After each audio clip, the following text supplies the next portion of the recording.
From the PEP Radio Newsroom, we have this news about the Israeli-Gaza peace plan. Israeli Prime Minister Benjamin Netanyahu said Sunday that Israel and Hamas are very shortly expected to move into the second phase of the ceasefire after Hamas returns the remains of the last hostage held in Gaza.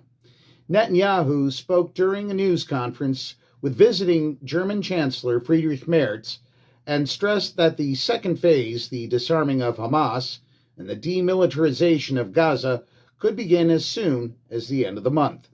Hamas has yet to hand over the remains of Ran Gvili, a 24-year-old police officer who was killed in the Hamas-led October 7, 2023 attack that sparked the war. His body was taken to Gaza. The ceasefire's second stage also includes the deployment of an international force to secure Gaza and forming a temporary Palestinian government to run day-to-day affairs under the supervision of an international board led by U.S. President Donald Trump. The return of Gvili's remains and Israel's return of 15 bodies of Palestinians in exchange would complete the first phase of Trump's 20-point ceasefire plan. Hamas says it has not been able to reach all remains because they are buried under rubble left by Israel's 2-year offensive in Gaza.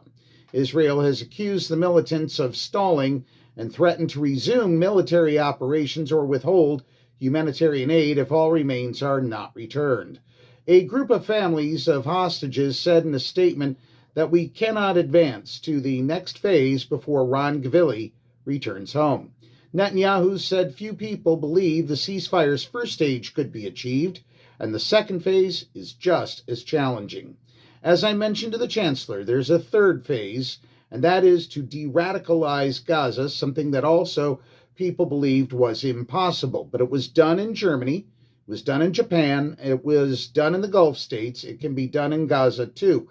But of course, Hamas has to be dismantled, he said.